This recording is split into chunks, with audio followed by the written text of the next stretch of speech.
Hi guys, today I'll be showing you how I painted my plasma regulators. I started off with a base coat of Chaos Black from a Rattle can, as usual, and this is then followed by a coat of dark grey blue applied through an airbrush. I just coated the entire model with it.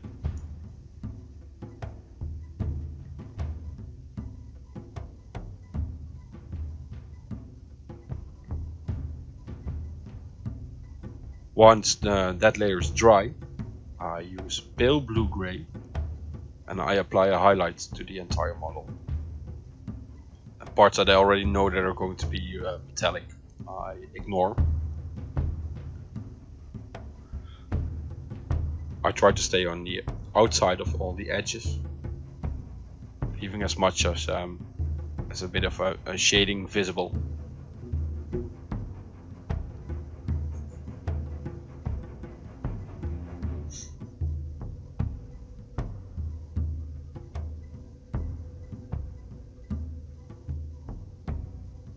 Once that layer is dry, using Longbeard Grey, I apply a dry brush to the entire model.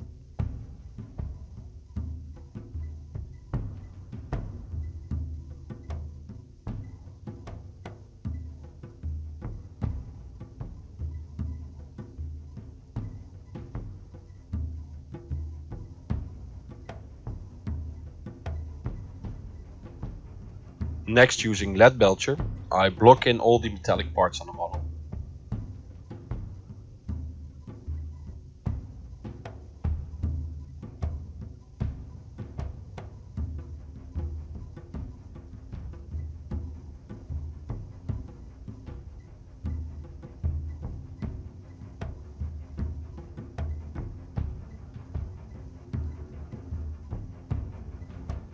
This is followed by a coat of streaking grime, which I spread out using white spirit. Do this in a well ventilated room because this stuff can give you a really bad headache and it smells. Once I've applied this entire coat, again I do the entire model with it. I left them to dry for roughly 24 hours. Once dry, this is the result. I was happy with this one, but the other one came out like this, so it was way too thick on the top. And then using a swab and a bit of white spirit, you can reactivate the streaking grime and you can start spreading it out again. And when you've done that and you're happy, just leave it to dry.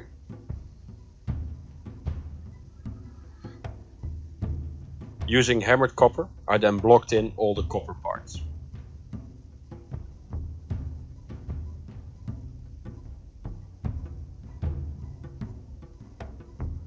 Once that's done, I move on to the parts that I want to have a golden appearance, and I paint all those Victorian brass.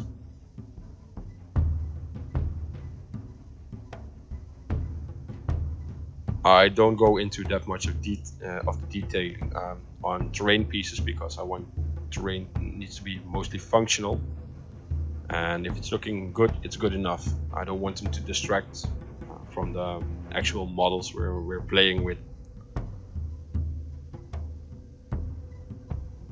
Using hex lichen, I then paint in a couple of the wires that are surrounding the skull in the mechanicum cog.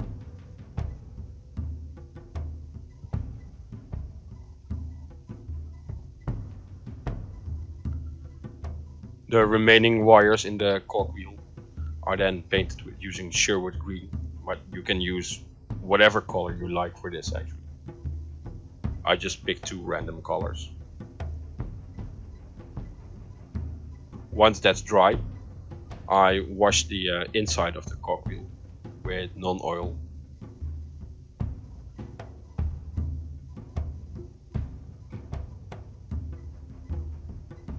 And using Agrax Earthshade, I wash the copper and golden parts.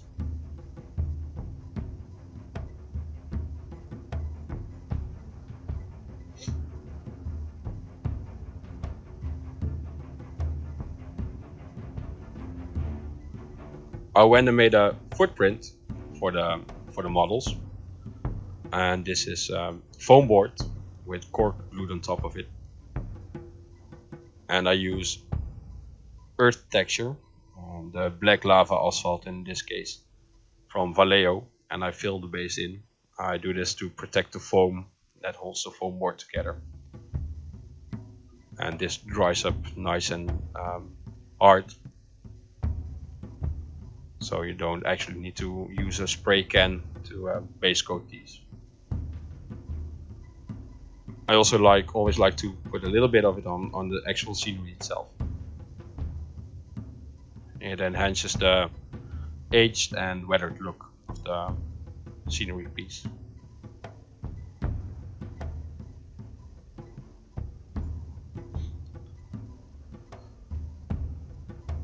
Using black, I'm going to the cogwheel and the skull inside of it and paint the black half black. I also paint all the screens on the model black.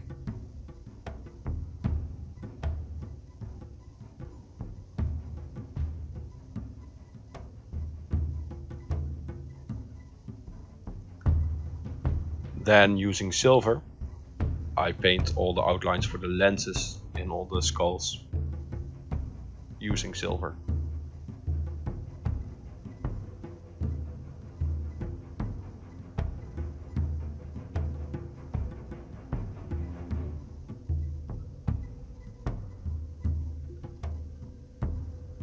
And using Stonewall Grey, I now paint the white parts with this. This is purely to make sure the white will stick nicely once I apply the white.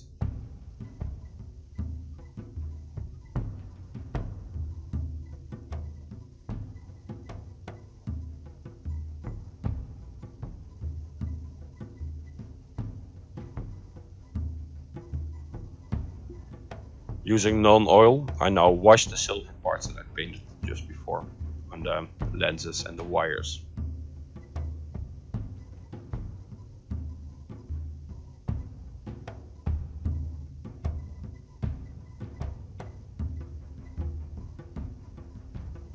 And then using that white, I paint in the white parts of the skull and the cogwheel. I also paint the lenses white. Because of the lenses size, they're so small you can easily paint these white in one go.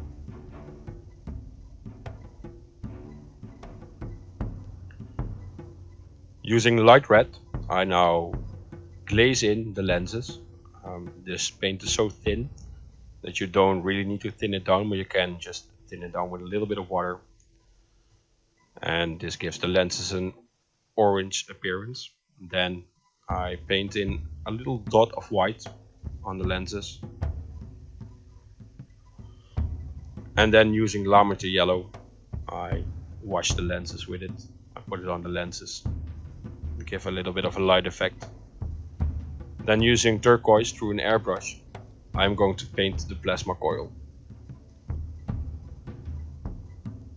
In this case, a little bit of overspray isn't a bad thing. It will enhance the light effect that we want the plasma coil to generate. Next, with adding white to the turquoise and getting it to a roughly 50-50 mixture, I apply a highlight. I stay away from the outer side of the plasma coil, and I only do this from a top-down manner. With the pure turquoise, I made sure I painted the entire coil from top to bottom and bottom to top, and now I only go top to bottom. Then using pure white, I repeat this process, now staying really focused to the middle of the coil.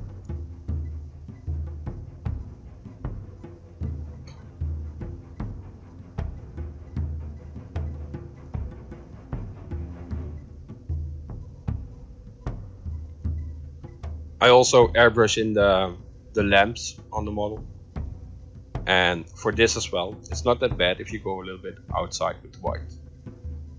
We want to have the light effect.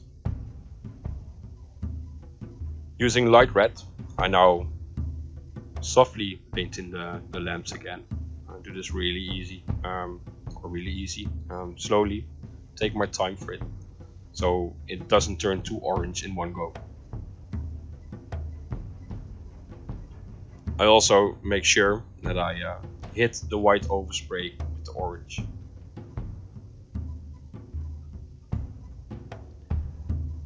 Using white, I apply a couple of dots into the lamps.